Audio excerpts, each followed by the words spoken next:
The following is a non-verdict-based researched series. The canonical power of both characters are not taken into consideration while writing. However, characters will be represented to the best of my ability. Ascension. A physical process used to describe one rising to an important position in their life from personal growth. What better word is there to describe these ever-growing sword fighters with powers sealed within? Aether and Lumine, the travelers from Genshin Impact. And Byleth, the Ashen Demon from Fire Emblem 3 Houses. What would happen when these brave heroes and their worlds were to collide? Let's find out. The universe is made up of numerous worlds. Each world has its own culture, values, and history that ensures no two worlds are even remotely similar.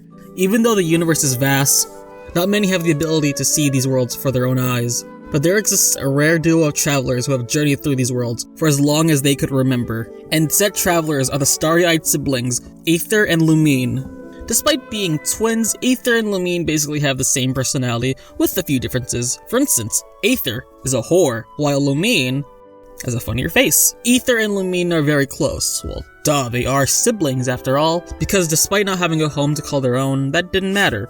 Because to them, home is wherever they travel together. But that would all change once they arrived in the magical world of Tevet. Once they arrived in this new world, they bore witness to the utter destruction of the nation Conria, and immediately the twins attempted to flee from this world. However, an unknown goddess stood in their path and prevented them from escaping. The twins fought against this obstacle, but things took a turn for the worse when one of the twins was captured by said goddess. And as the remaining twin attempted to rescue them, the goddess drained the other sibling of their powers. This goddess then sealed the other sibling, having them watch helplessly as they were then put to sleep. For 500 years. Yep, once the sibling came to, they woke up on some unknown beach on Tevet. After a while, they met this floating fairy thing named Paimon. After fishing her up from the ocean? Okay. After being taught the language of Tevet from Paimon, the traveler decided to get their ass out there and sought to explore this magical world in search of their lost sibling, with Paimon being their guide.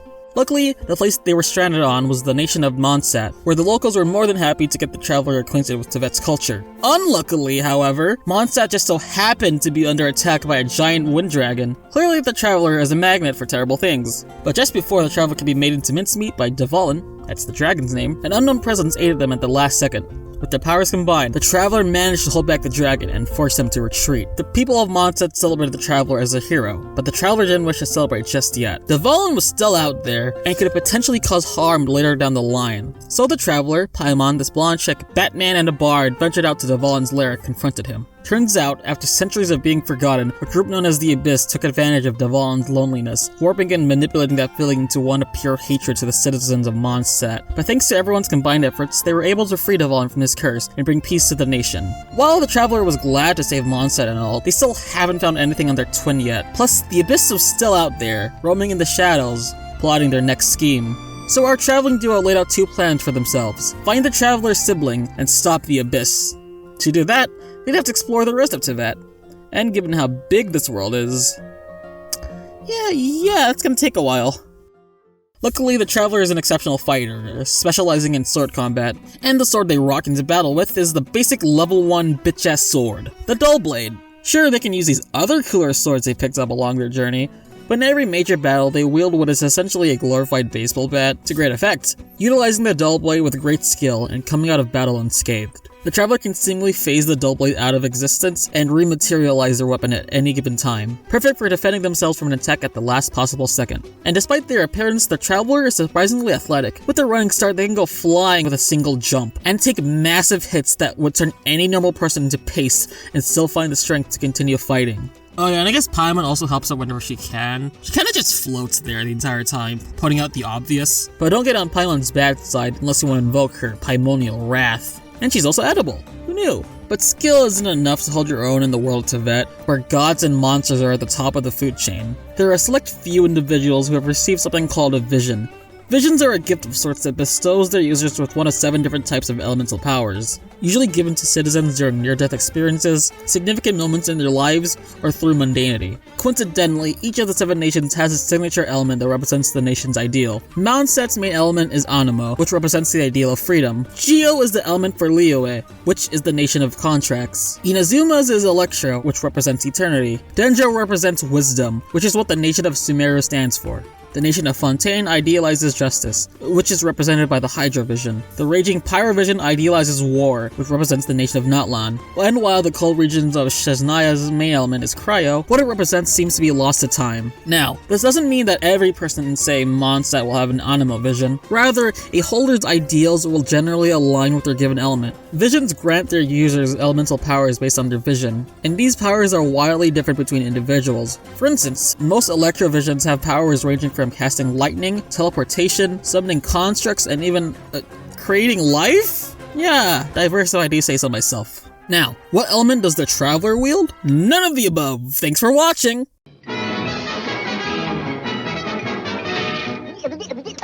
Since their powers are drained, the Traveler was essentially an empty vessel, which allowed them to channel the unique powers of Tevet. They can activate the powers of Granum, whose powers vary depending on the region they're found in. For example, the Electro Granum, found in Inazuma, allows the Traveler to turn into a bolt of lightning and travel through the air. But the main bread and butter are the Traveler's elemental powers. With the powers of Animo, the Traveler can vacuum in foes with Windblade and unleash powerful tornadoes with Gust Surge. The Traveler can uproot meteorites from the ground and cause shockwaves using the elements of Geo. With the powers of Dendro, they can send out sharpened blades and summon forth a dome to apply the Dendro effect to foes. Utilizing Electro, the Traveler can shock foes and even create this giant blade out of Electro energy, which isn't even one of their attacks in the game, so they really just pulled this out of their ass. Now on their own, these powers are pretty worthless, but when combined with different elements, different reactions will occur, exponentially increasing their damage output.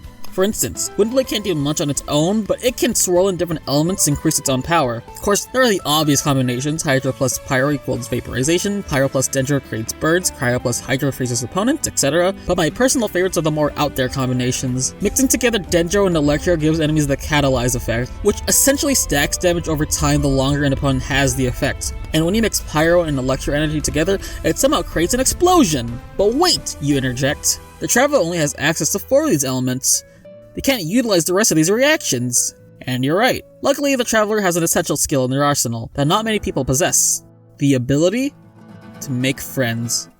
No matter where the Traveler goes, they always seem to be able to make friends with just about anyone they come across. You have Outrider Amber, Kaya, Knight of Favonius, Noelle, Knight of Favonius in training, Klee, actual Knight of Favonius, Barbara, Mondstadt's idol, Hutao, the favorite, Dainsleif, that one friend who knows a whole lot and is the oldest person in the friend group, Ketching, fake cat girl who somehow has a higher rarity than her own boss Ningguang, who plays a more important role in the story, Beidou, captain of the Alcor, Kazuha, hitchhiker of the Alcor, Kamisato Ayaka, a woman so insane she jumps into water with socks on, Aritaki Itzo, dumb of ass, Tainari, known taker of drugs, the average college student Layla, Dori, capitalist piece of shit, and so much more.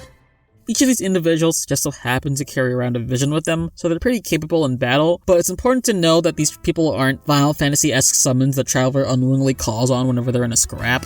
They're all just ordinary folk trying to live their own lives. It's just that whenever the Traveler asks, they willingly take time out of their own day to help them out. Whether it's something mundane like cleaning someone's yard, to something more extreme like venturing off to other nations with complete strangers. Why? Well, being a nice person is what the Traveler is all about. They don't stick their nose into other people's business because it'll help them advance their own goals or some bullshit like that. They just do it because they want to help people. Simple as that. That's probably why Paimon stuck with them for over 3 years now. Of course they bicker with each other on an almost daily basis like they're an old married couple, but friends mess around with each other all the time. And by the end of the day, they genuinely do enjoy each other's company. With Paimon and their new friends by their side, Tevet was made into a second home for the Traveler, though they would soon come to find that a looming presence dares to threaten this new home. Somewhere along their journey, the Traveler and Paimon met up with their old pal Dainsleif. Remember him? Turns out he has closer connections to the Abyss Order than anyone else in Tevet. His reasons aren't really important, just know that he really wants to take down the Abyss Order, and the Traveler is more than happy to oblige. Dane and the Traveler uncover that the Abyss Order's plan is to overthrow the world ruled by gods, and restore the former glory of Conria. Of course, doing so would mean plunging Tevet and its citizens into chaos, so it's probably a good idea to stop them. This is where they met face to face with the person orchestrating the actions of the Abyss. Their sibling, crowned ruler of the Abyss for the last 500 years. Upon seeing them, the Traveler attempted to reach out to their twin. Even after 500 years, the other twin still showed feelings of reuniting with their twin, but those feelings were discarded, for they were too far gone with their plan to turn back, so they casted their twin away as they returned to the Abyss. This encounter only strengthened the Traveler's resolve to reunite with their twin, but at the same time, it made them reflect on their own journey. The time they spent in Teyvat was used up doing the same commission over and over, fighting off the same hordes of enemies, grinding out the same domain for Huta. It begged the question, was this entire journey a waste of time? No, of course not. The traveler actively chooses to become a participant in the ongoings of Teyvat, forming bonds, creating new connections, crying and laughing with new and familiar faces, sharing once-in-a-lifetime experiences with their friends. Though their goal seems to get farther with every passing day, that doesn't stop the traveler from living their life to the fullest. We all have goals we want to achieve, but it's important to stop and smell the roses every once in a while. Will the traveler ever meet up with their sibling? Only time will tell. But until then, the traveler will continue forward, hoping that one day, they will be reunited.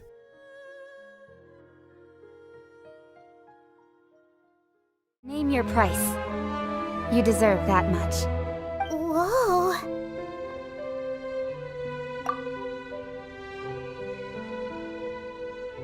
Well, could you help me put up some missing person posters?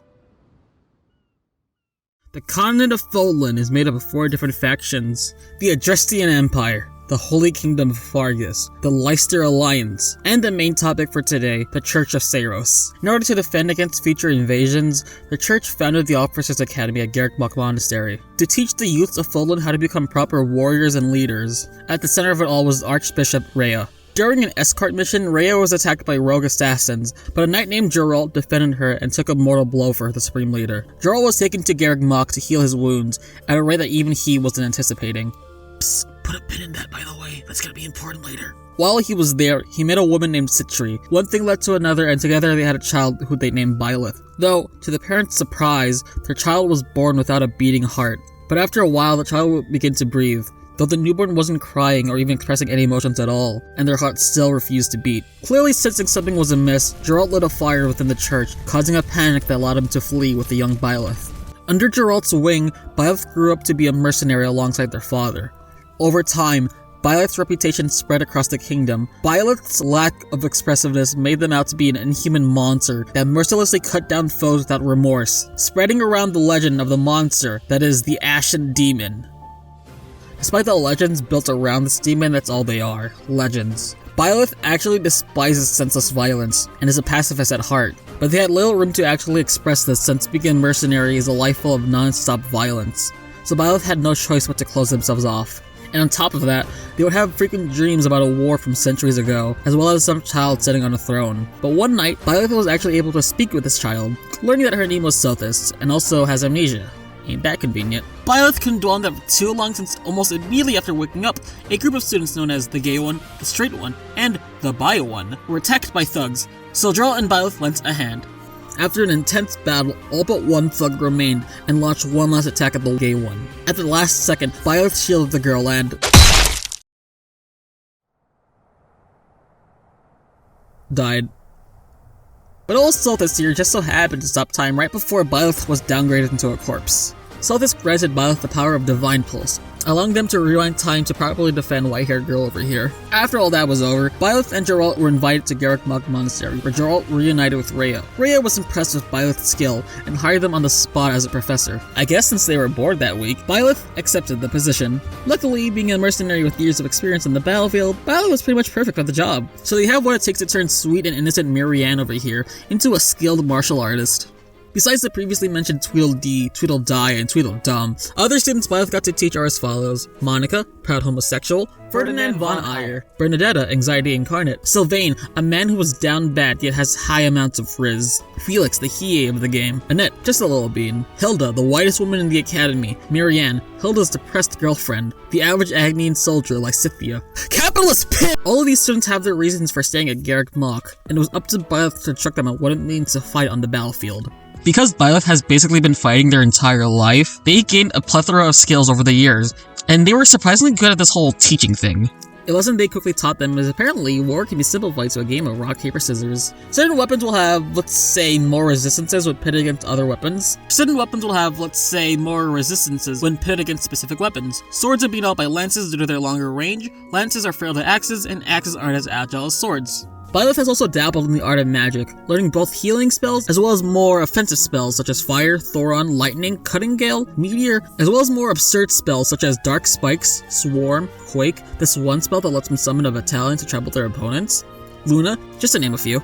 And if all else fails, well, Byleth can throw hands. Since becoming a professor at Garrick Mach, Byleth will learn that they possess the power of a crest, individuals who carry holy blood, believed to be gifts from the goddess of the land herself, Sothis. Wait, this in particular is weird because Papa Geralt didn't have any holy blood in him.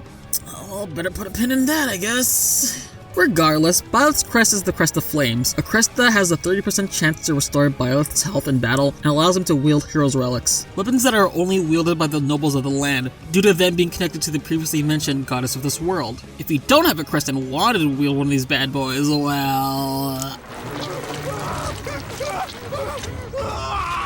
Over time, Byleth has built up an impressive collection of heroes' relics. Just to name a few, we have the long-range bow Failnaught, Thrysis, a staff that extends the range of magical attacks, the Lance of Ruin, the thing that turned that guy over there into a monster, powerful axes such as Freykugel and Ymir, and the Raphael Gem, a relic that completely nullifies critical hits. You know, one of the most powerful attacks in the Fire Emblem series?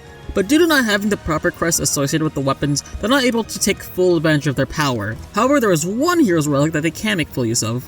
The Sword of the Creator, a sword that doubles as a whip via a flick of the wrist. Byleth got this blade due to a shady organization known as Those Who Slither in the Dark, attempting to break into the monastery to steal it, so Byleth thought it was a pretty good idea to hold on to it for safekeeping. Of course, the amount of weapons you have on hand doesn't make the man. Byleth is a professor after all, and a good one at that. Despite having zero social skills, the denizens of the monastery immediately took a liking to the new instructor. Byleth's time at Garrick Mach allowed them to actually express themselves, and the students gave Byleth a greater purpose. Byleth learned to be compassionate and aware of not only their students' feelings, but also the rest of the staff, taking time out of their own schedule to help out others with their personal issues, usually over some teen sweets. Because of this, Byleth wasn't just seen as the Ashen Demon or a quiet professor, but as a friend. And things seem to be going well for Byleth, but good things never usually last. During a rescue mission, Geralt was struck down by a member of Those Who Slithered in the Dark. Byleth attempted to save their father's life, but it seemed Geralt's murder was a fixed point in time, and there was nothing Byleth could do about it.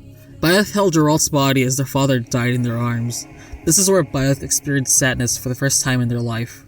The denizens of Garrick Mach supported their friend through this rough time, but Byleth wanted nothing more than to avenge their father. Despite Sothis telling them this was a terrible idea, Byleth understood and tracked down the orange-haired bitch that killed Geralt, and what do you know, it was a trap. Byleth was sent to a pocket dimension of pure darkness, where Sothis rightfully scolded Byleth for acting out of line. They were both trapped, and they were going to die if they didn't do something about it. Luckily, Sothis had an idea.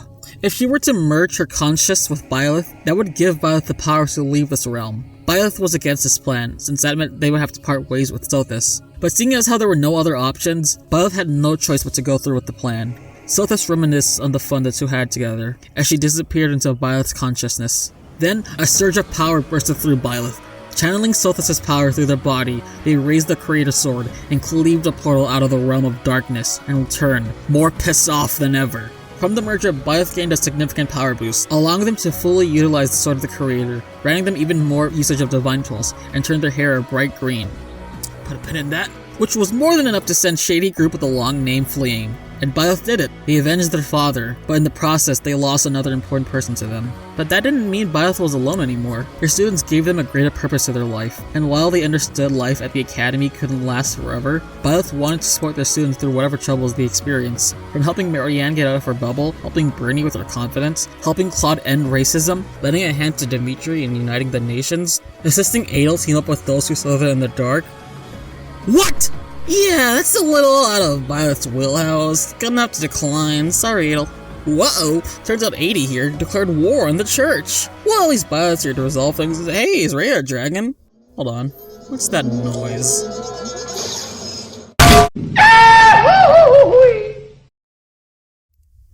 Well, that happened.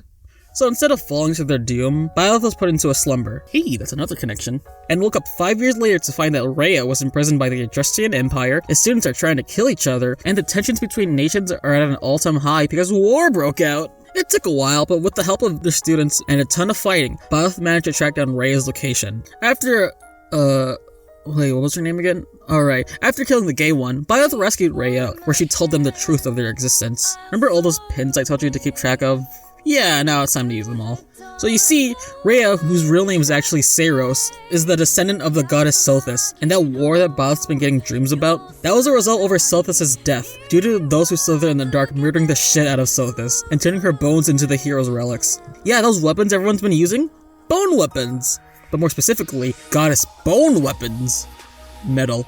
This drove Seiros, for a lack of a better word, insane, and cooked up a plot in an attempt to revive Sothis, involving creating artificial vessels using her own blood and planting Sothis' crest within these vessels. This went on for hundreds of years, up until the birth of Byleth. So remember when Geralt defended Rhea? In order to save his life, the Archbishop transferred some of her divine blood into Geralt, allowing him to survive his fatal wound. With Geralt now having holy blood, and Citri possessing Sothis' crest stone, their child was the perfect vessel in order to revive Sothis, though this came at the cost of the child being stillborn at birth. Unknown to Geralt, Citri pleaded to have her crest stone implanted into the child in order to save their life, something which Seiros agreed to. As a result, Citri died in order to save her child's life, and then you should know the rest by now. As Seiros' body gave up from fatigue, she apologized for ruining Byleth's life for her own selfish desires. But Byleth didn't hold any grudges against her. After all, they too know what loss does to a person. Rhea's weakened body would then give out, as she died in their arms. Byleth then took it upon themselves to ascend to the throne and become the first leader of the United Kingdom of Fodlan, working together with their allies to forge a future where all of humanity can coexist in peace and harmony. We close the book on the proven professor. From a mercenary to a teacher to a leader. Byleth's journey is one of loss and hardship, yet through it all, Byleth persevered through many trials and tribulations, all in order to forge a better future with the ones they loved. And despite not having one, Byleth is proof that even the most ashen of demons have a caring heart within them. Here is something to believe in!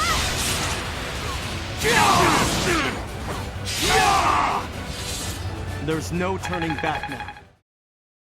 We open to the luscious fields of Narukami Island, where we see Byleth fending off a ruin guard. Just as it was charging an attack, Lumine drops in from above, inserting her blade into the back of the machine, depowering it within seconds. Byleth looks on impressed as Lumine jumps off the machine before approaching him, with Paimon appearing beside her. Are you okay? I am. Thank you for the help. Lumine and Paimon take a moment to inspect the clothes of the stranger, noting the white robe and golden accessories that he wore. Paimon doesn't think we've seen you around before. Oh, so you must be the Outlander the Adventurers Guild taught us about. Outlander? Yep, he's the one. I take it you're the ones who will be lending me a hand? Well, allow me to introduce myself. I am Byleth. Paimon's name is Paimon, and this here's the Traveler. Nice to meet you. As you've guessed from my appearance, I'm a stranger to this world. In fact, a group of my students and I have been stranded here. Ah, did you need some help trying to find a way back or something? Because that might be a little tough, even for us. Actually, I'd like to ask if you're willing to have a spar with me. What? We just met and all of a sudden you're looking for a fight? Oh, is that a bit sudden? Sorry about that. But I do believe I'll gain more insight to this world if I cross blades with someone familiar to them. Paimon sort of gets the idea. Well, it's all up to you, Traveler. I don't mind. I'm not one to turn down a commission. Thank you. Byleth unsheathed the sword of the creator as he readied a fighting stance. In response, Lumine materialized the dull blade in her grip as she began circling her opponent. Ready when you are. Good. I see no hesitation in your eyes, Traveler. Prepare yourself. Both sword fighters charge at one another, clashing their weapons into a deadlock. Byleth managed to push back the Traveler slowly yet surely, to her surprise. The Traveler backed off, only to charge in with a flurry of rapid swings that Byleth sloppily defended against. The Ashen Demon attempted to throw his opponent off with a horizontal slash, but Lumine saw the attack coming and parried the strike, leaving him open to 3 rapid sword strikes to the chest before being knocked away. Impressive. Your skill with a blade is phenomenal, to say the least. Yeah, she is pretty awesome. We fight all kinds of people like you for breakfast. Is that so? Well then, I believe it's time for the real lesson to begin. With a flick of his wrist, Byleth segmented his blade into a whip, which he wildly flailed around. Unprepared, Lumine attempted to block the numerous strikes, but was quickly overwhelmed by the unorthodox weapon. Byleth lashed the whip a final time, creating an earth-rendering shockwave that struck Lumine head-on. While Lumine regained her bearings, Byleth took the opportunity to finish the fight right there and then, as he prepared to bring the sword of the creator down onto his opponent. but to his surprise, a condensed sphere made from wind intercepted his strike. He attempted to pull away, yet Lumine's attack dragged him in. Windblade! The traveler thrusted her palm outward, causing the sphere to burst, knocking Byleth away. Once the Ashen Demon landed on his feet, he briskly flogged the sword of the creator once more. Lumine bravely charged forward while raising the dull blade skyward, allowing the whip to wrap around her weapon. Lumine then tugged on her sword with all her might, forcing the creator sword out of Byleth's hands. This prompted Lumine to close the distance. She bathed her dull blade in a leafy green aura and fired off sharpened projectiles of Dendro. Scatter! Byleth flinched in anticipation as the projectiles hit his body, only to find himself covered in green particles. Before Byleth could react, Lumine channeled Electro through her arm before bringing it down, sending an electro shock to Byleth's system. Bellowing thunder! Combined elemental energy of Dendro and Electro aggravated the professor's body, forcing him to his knees. Lumine waltzed toward the downed professor, beaming a childish smirk before saying, What did you think of that? Byleth interrupted the traveler with a punch to the face, knocking her to the ground. Careful. Just because an opponent is unarmed doesn't mean they're not dangerous. Noted. As Lumine uprooted herself, she immediately dashed toward the professor, swinging her blade horizontally. At the last second, Byleth surprised her by equipping the Lance of Ruin to block her attack. He then pushed her aside as he jabbed the butt of the weapon into the Outlander's gut, knocking her away. I think it's time we go over some new material. Lumine had little time to defend herself as Byleth thrusted the hero's relic forward. Due to the lance's longer reach, as a result, various strikes from the lance grazed the traveler's skin. The professor took notice, and when their weapons were locked in once more, he decided to give out some pointers. A lesson on polearms. Their longer reach makes them perfect for fighting against blades. However, a polearm requires precision to be efficient in the midst of battle. If the wielder were to slip up, As Byleth gave his lecture, an idea sprouted in the traveler's mind. Byleth thrusted the lance at Lumine's head, which she deflected at the last second. Then with her free hand, the traveler gripped the lance's shaft, and while Byleth attempted to pull away, Lumine slashed her blade across Byleth's chest. good. You catch on quick. Hey, wasn't I the one who's supposed to be teaching you here? Well, you're not wrong. I suppose this is just my way of saying thanks. Well, it's an interesting way to say thanks, at least. But I'm not complaining. Well, it's an interesting way to say thanks, to say the least. But I'm not complaining. I appreciate it. Well, it's time we resumed with the lesson. As he said this, Byleth furnished a tome and levitated into the air to cast a spell. Lumine readied herself for whatever Byleth was about to throw at her, but what she wasn't expecting was an entire battalion of armed knights being summoned right there and then. Lumine's eyes widened as the cavalry trampled right over her, incapacitating her greatly. This prompted Byleth to calmly retrieve the sword of the creator, after identifying where it went flying. Paimon floated to her companion, doing her best to get the traveler back on her feet, but to no avail. The Ashen Demon slowly approached his opponent, his backside illuminated by the setting sun, making his face appear to be shrouded in darkness. Paimon began freaking out until she spotted a Thunder Sakura bow that was within reach. Byleth then quickened his pace as Lumine reached out to the plant and summoned an Electro Granum. As Byleth brought down his blade, the traveler slipped into the air as a bolt of lightning. At the apex of her ascent, Lumine reverted back to normal. She readied the dull blade, surging it with electro energy as she rapidly plummeted toward the professor. Seeing this, Byleth stood his ground. He uncurled his whip before setting it ablaze. Once in range, the traveler and Byleth collided their weapons. The electro energy reacted with the flames of the creator sword, igniting an explosion between the two. Lumine and Byleth were flung in opposite directions of each other, smashing into the dirt below. Byleth let out painful groans as he shuffled back to his feet. Lumine had Paimon assist in uprighting herself, nearly falling over in the process. Both Byleth and Lumine stared at each other, their chests heaving, their breathing harsh, and their muscles ached. After several tense seconds of silence, Byleth decided to break their silence with a proposal. What say we end this lesson? Lumine turned to Paimon, who pumped her fists in the air. You got this, Traveler! The traveler smiled before raising her dull blade, charging at the professor as Paimon cheered on. In one hand, Byleth wielded Thrisis and a tome in the other. The professor launched blasts of fire magic at the traveler. Lumine narrowly avoided the projectiles as she made a full sprint towards the proven professor. Byleth took notice of the surroundings, his projectiles leaving burns across the grassy fields. This caused him to form an idea. He flipped through the pages of his tome to cast a lightning spell directly onto a burning patch of grass behind the traveler. In turn, this resulted in an explosion that sent the traveler crashing into the ground. Lumine groaned. Her eyes widened as Byleth floated off the ground, surrounded by a dark energy. What will you do now, traveler? Show me what you've learned. Before he could finish, Paimon suddenly appeared in front of him and lashed onto his face. Screaming Bloody Mary, she held on for dear life. Byleth stopped what he was doing and attempted to remove Paimon off of him, carefully making sure not to hurt her in the process. With a few precious moments granted, Lumine regained her bearings and noticed the grassy fields were still lightly on fire from Byleth's spells. Lumine seized the opportunity and she rose above the ground before shouting, Prepare to be blown away! Lumine conjured a tornado that barreled forward and vacuumed in the fire from the field. Paimon turned around and immediately disappeared off Byleth's face. It was then where Byleth saw a swirling inferno heading right for him. The professor attempted to run away, but it was proved futile as he was helplessly whisked into the vortex. After a few more seconds, the tornado dispersed, leaving Byleth helpless in the air. Lumine made a running start as she leaped toward the Ashen Demon, smashing her dull blade into Byleth, sending him crashing to the terrain below. Once the traveler touched the ground, she crumbled to her arms and knees. The battle had clearly taken a toll on her, yet she still reserved the strength to stand up once more. Lumine and Paimon then headed over to Byleth, aiding him back to his feet in the process. You're not too hurt, are you? I'm fine. Your fighting was magnificent. You were a formidable opponent as well, Paimon. Oh, it wasn't that big of a deal. Paimon was only trying to help. Oh, come on. Take some of the credit at least. We beat him together. Indeed. You two make an excellent pair. As the two were talking, Ferdinand von Eyre appeared from the distance. He called out to Byleth as soon as he spotted him. Hey, Professor! We need you back here for a sec! Speaking of allies, it seems I must leave. I'd love to learn more about this world, but the needs of my students come first. We're camped out further to the north if you wish to visit. You can stop by for tea and snacks. My treat, of course. Snacks? Oh, can we go, Traveler? Please? Pretty please? It's a deal.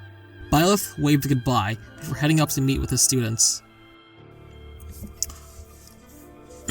Lumine stood there, alone with her own thoughts, wondering how her new ally is going to return home and how she's going to help him out, but that would come at a later point in time.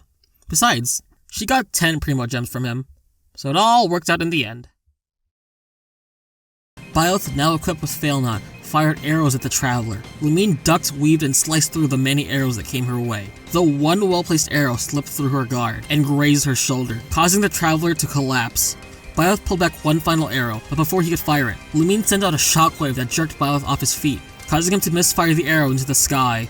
While airborne, Byleth smashed Freykugel into the ground, preventing himself from skidding backward any further.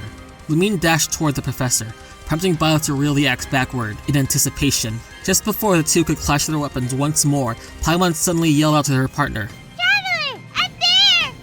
Lumine looked up to see the arrow Byleth misfired earlier rapidly plummet back down. She panicked and forced herself up. Lumine looked up to see the arrow, but Byleth misfired earlier, rapidly plummeted back down toward her. She panicked and forced herself to jump backward, just as the arrow crashed into the ground, forming a large dust cloud. Suddenly, Byleth ran out of the cloud, with the Sword of the Creator in hand. Lumine could barely react, as the professor sliced across her side. While Byleth was careful not to graze anything vital, it left Lumine nearly unconscious as she crumbled to her knees. Ah! Traveler, no! Paimon floated down to her friend, but was surprised to see that she didn't have any serious wounds on her. In fact, Lumine was surprised to find out that she felt completely revitalized. The traveling duo turned to the professor, who put away the healing staff to offer a hand to her. And with that, class dismissed. Lumine gladly took his hand as Byleth propped her up. Paimon visibly had something she wanted to say, but held it back, though it didn't take long for someone to notice. Something wrong, Paimon? Paimon really doesn't want to ruin the moment, but what are you gonna do now? I suppose I'll relay this lesson to my students. I've more or less gotten a good enough grasp on how this world works, all thanks to the Traveler. But what about after that? How are you going to get home? We'll find a way back somehow, I'm sure of it. So long as my companions are by my side, I find it best to make the most of an unfamiliar situation, and keep moving towards a new dawn. This sentiment oddly resonated with Lumine. She felt a warm familiarity with the professor that she couldn't describe. However, it was a welcomed one, which made her giggle to herself, catching Byleth's attention. It's a deal. Something funny? It's nothing. You just remind me of someone. That's all. I see. Byleth turned toward the horizon to see that the sun had already set. The stars were out, and both hadn't noticed until just now. It's getting late. How about we head over to my camp for some rest? Paimon and Lumine looked at each other in agreement. Byleth led the way as they tirelessly headed north. Along the way, Paimon and Lumine shared their experiences in Tibet, and Byleth would share his own stories. Through their conversations, Byleth could feel a new supportive bond grow between him and the Traveler. Alright, looks like I got some game explaining to do, so bear with me for a bit. To start, why portray the fight using Lumine and male Byleth? Why not Ether versus male Byleth, or female Byleth versus Lumine? Well, these two are just my favorite versions of both characters. I mean, I could totally write something where their characters match their respective genders, but it wouldn't feel right to me personally if I didn't write Lumine and male Byleth interacting. Another thing people may question about is the setup. Having Byleth just get stranded on Tibet for mysterious reasons is definitely strange, but I consider it the most fitting way for this fight to start, since it'd be even weirder to have Lumine be transported to a different world. And it really wouldn't work for her since all her powers are exclusive to Tibet. Also, this isn't really the first time Byleth's been brought into a different world, since that is literally the premise for Heroes in Engage. The last thing people may question is Paimon directly attacking Byleth in the Traveler's ending. Yes, it's true that Paimon absolutely does not help out during combat, but teamwork is a core aspect in Genshin Impact, and I wanted to show it off without having to distract from both Lumine and Traveler. Byleth Fire Emblem. I mean, the video is called The Traveler vs. Byleth, not Dory vs. Anna! So my only option was to involve Paimon, and her helping out in a comedic fashion suits her the best.